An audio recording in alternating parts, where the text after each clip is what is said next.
Are you ready to uplevel your sales game? Well, here is a gift for you. It is the Mastering the Sales Conversation mini training. This training gives you my proven step-by-step approach to sales so that you can go from that overwhelmed and intimidated approach that you have to sales to feeling confident and leading a conversation so that you easily guide somebody to hiring you. You can get it right now by going to yoursalesmaven.com/mastering. This is my gift to you. Go grab it now.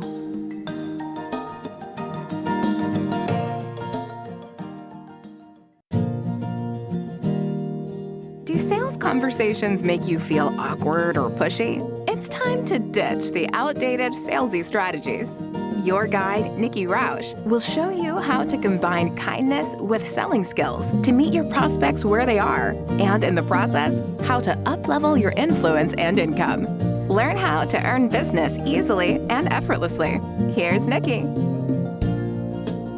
Welcome, and thank you for listening to the Sales Maven Show. I'm your host, Nikki Roush, your own personal sales maven, here to offer you tips and strategies and techniques to master your sales conversation. Today's episode, we are going to be talking about how to communicate a price increase to your existing clients without losing business. So there's a few things to be thinking about when you do this.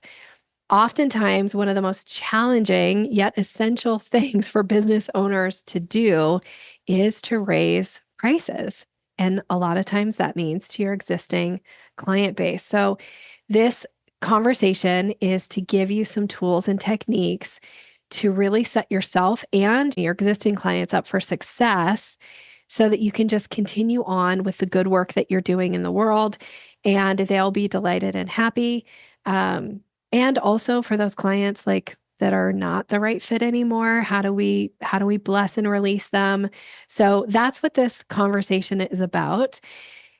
When you can handle your price increase conversations with confidence, it really will improve your client retention rate, and it'll help you maintain those strong relationships.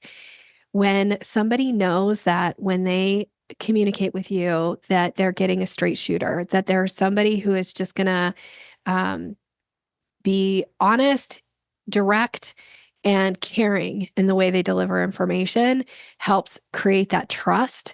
And you've probably heard this, I don't know, a million times. People buy from people they know, like, and trust. We want to continue to work with people who we know, like, and trust. So we want to make sure that we're instilling trust, even when we are delivering what sometimes can be perceived as not great news. That's okay. It's a price increase. It happens. We're all experiencing them. And it's kind of that time of year. Now, I know I have shared about this topic before, so I'm going to reference a podcast episode for you to check out if you haven't, that has some more things for you to be thinking about. But before we do that, let's talk about setting the right tone for the conversation with the person that we need to tell them that we're going to be increasing their price. So it's important that you frame it as this is the new rate moving forward. That is the way I would frame it versus this is the price increase or I'm raising your rates. Language is such an important piece in how people perceive things and how they kind of take it in. Right. So if you act at all of I've got some bad news, they're going to act like, oh, great, the sky is falling. This is horrible. Right. And so we don't want to set that tone. And, nobody wants to hear that their price is being raised. But if you just say, this is the new rate moving forward, now they can take it in, they can decide how do they feel about it. Doesn't mean that they're going to decide oh, I feel great about it.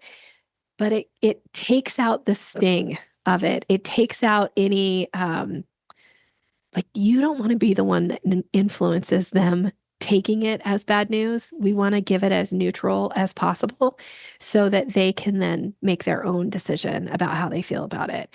And you may or may not be surprised to learn that many of my clients, when they deliver this information as if it is just news, it's not bad news, it's just information, and it's the new rate, how often they'll come back to me and say, 5 out of 6 people said to me, oh yeah, you should have raised my price 2 years ago. And now they're like kicking themselves going like, oh my gosh, for 2 years I lamented and didn't raise prices and maybe I should have. All right, so here's some sample language in case you're somebody who likes sample language.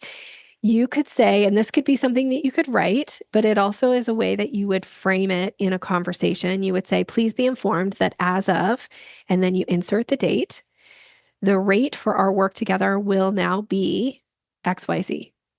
Okay. Or if you're an hourly, you could say, please be informed that as of January 1st, the hourly rate for our work together is whatever the hourly rate is, right? So you just put it in and you deliver it as if you're delivering the time of day. If somebody asked you right now, what time is it? You would just say it. Your voice is congruent. It's a statement of fact. It's not like, oh, I'm waiting to see if you're going to push back. It's like, no, I'm just stating it. So please be informed that as of January 1st, the rate for our work together will be this or is this. That's another way to say it. So you want to be straightforward. You want to use neutral tones because that reduces any resistance. And it also helps minimize awkwardness. Because if you act awkward when you are raising rates to somebody, they're going to pick it up. They probably won't pick it up as the way that you think they will. They won't go like, oh, she feels bad. They'll be like, oh, she doesn't even agree with this price increase, or they'll make up some story that isn't true. And we don't want to do that. Now, the other thing you want to think about is over explaining why you are increasing the rate. So when you get into story, especially around price, it sounds like you're trying to justify the price. And anytime you are in justification mode, you're also in what I call convincer mode. And convincer mode is people going like, I want to argue this because I refuse to be convinced of anything, right? Like we all know this in our nation and everything that's going on is people do not want you trying to change their mind. They don't want to try to be convinced of something. So if you are over explaining the increase in rate, you are in convincer mode and you essentially have lost because people will argue it with you. They'll debate you about it. They'll point out why your justification is wrong or is inaccurate and why you should just give them the same rate, which is not what you want to do with prospective clients and with existing clients. So we don't want to over explain. We don't want to justify. If you have to say, like, the reason I'm raising your rate is because, in order to keep my employees, I need to give them pay increases. They don't care about your employees getting pay increases, and it doesn't need to be a part of the story. So leave that stuff out. Over explaining also often signals insecurity and it invites objection, which I think I mentioned. So we just want to be clear and confident and reinforce our professionalism by just delivering it as information. That's all it is. Now, the other thing to think about here is that timing does matter in this conversation. So when is the best time to communicate this? For some of your clients, it might be important that they get notice, right? We might need to let them know a month in advance or 2 months in advance, depending on the type of work that you're doing. Maybe you need to let them know 3 months in advance. I'm not a huge fan of letting people know like a year in advance, right? Like, let's not set up a conversation that's not going to happen for a year, but what is the right time and what's the best way to communicate it? My opinion, you can take it for what it's worth, is to communicate it live whenever possible. So whether you're going to have a face-to-face meeting or you're going to have a Zoom meeting with somebody, that is when you've got all of the communication to work with, right? I know I've talked about this on the podcast before, but they say communication can be, broken down into 3 pieces of pie. If you're looking at a pie chart, you've got the words, you've got voice quality, and you have facial expressions and body language. When you're on Zoom with somebody, you've got the words, you've got the voice quality, you've got the facial expressions and the body language. When you remove the Zoom capability, the video capability, and we're just on a phone conversation, then now we've just got words and voice quality. And body language and facial expressions make up 55% of communication. This is why I'm saying When you have news like this to deliver, delivering it in person is probably your best bet. Zoom would be your second best bet. Phone would be your third. Email would be your kind of last resort or written. Now you might need to put it in writing, and that's fine. You also can probably deliver it in a live conversation with somebody so that they're prepared when they get it in writing, they're prepared for it. Now, again, I mentioned facial expressions, body language makes up 55% of communication. Voice quality makes up 38%. So that's why when you remove the 55 and you remove the 38% and you write it to somebody, now what's left? Now, if you're doing the math, you know this off the top of your head. I'm not good at this, but I know these numbers off the top of my head. So I'm going to say when you only have the words in the written communication, you only have 7% of all of communication, what's possible to work with. So those words are so crucial. So take some pressure off yourself and try to have a live conversation if at all possible.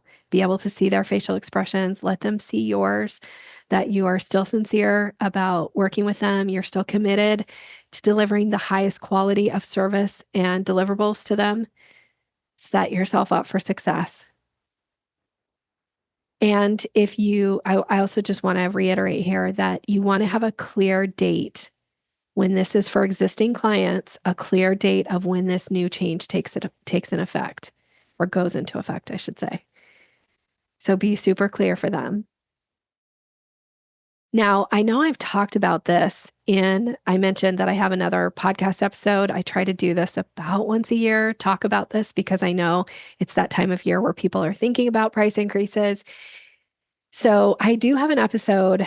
It's episode 144, and it's questions to ask before communicating a price increase. And in there, you're going to hear 6 practical questions to answer for yourself before you notify.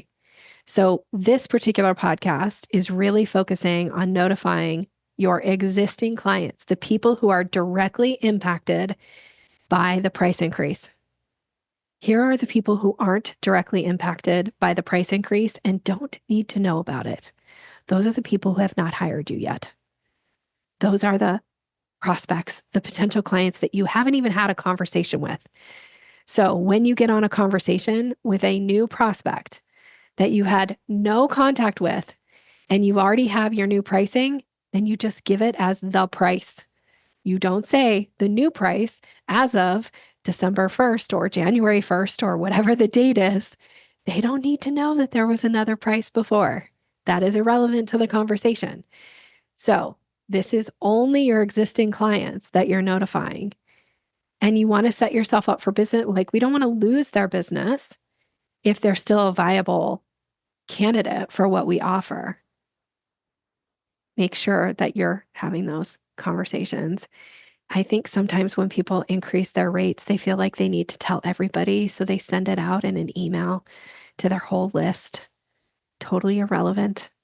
Unless you're using it as an incentive to buy now, it's irrelevant to the people who have never bought from you and are not existing clients right now. I would even notify former clients that are no longer current clients of a price increase. They'll get that information if and when they come back to hire me again. They'll see the new pricing. So just think about, who are you notifying? And then one of the things to be thinking about is we want the message to be clear and confident. So again, I mentioned one way to say it. You could just say, like, as of date, put the date as of this date. For our continue to work together, the rate is, and then you say, you're welcome to reach out with any questions.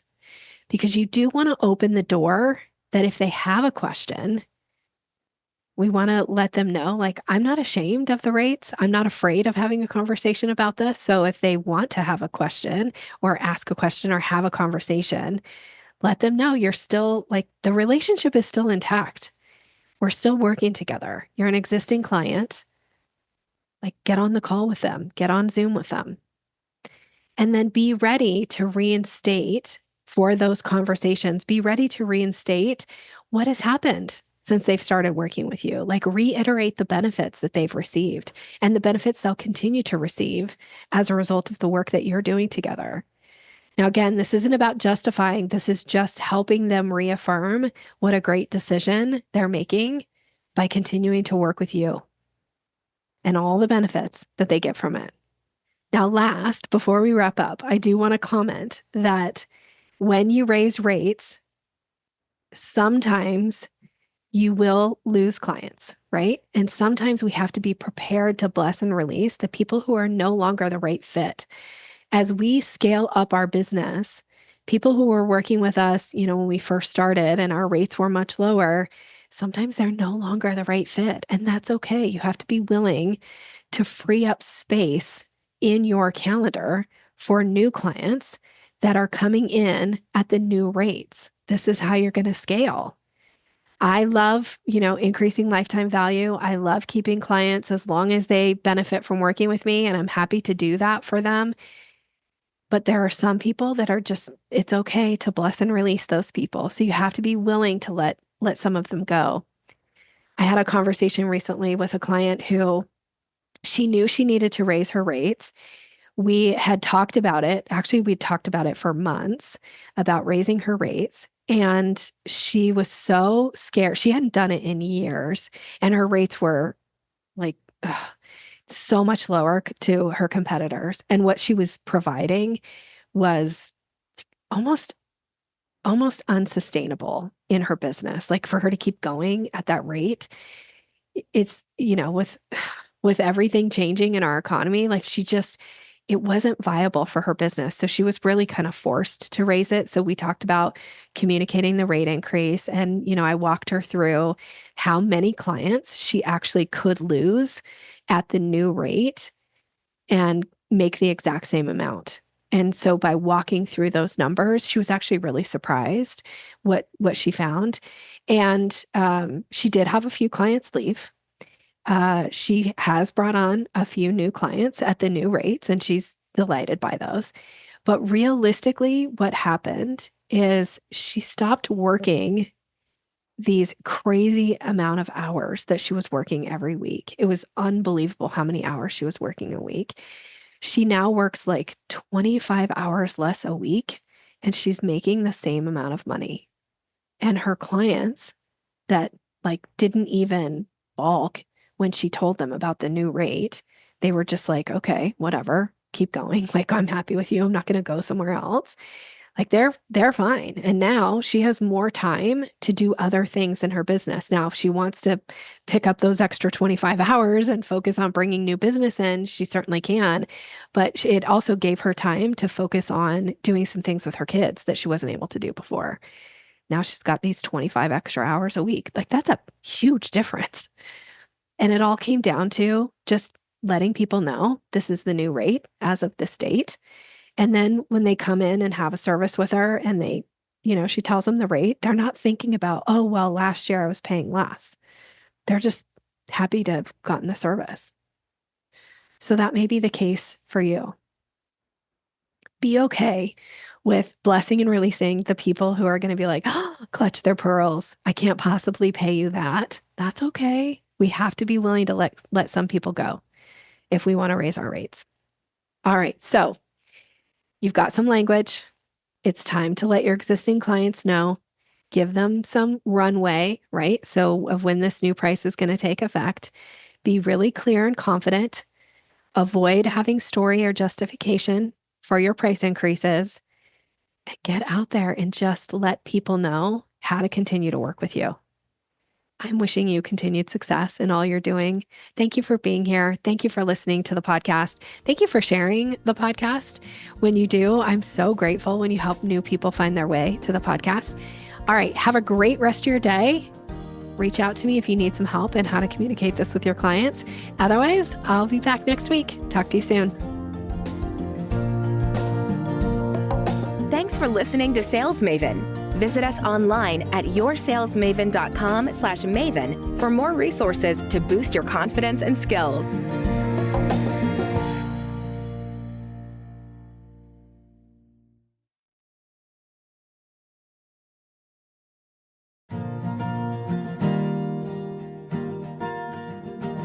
you ready to increase your confidence in your sales conversations? I have a gift for you that is going to show you exactly how to do that.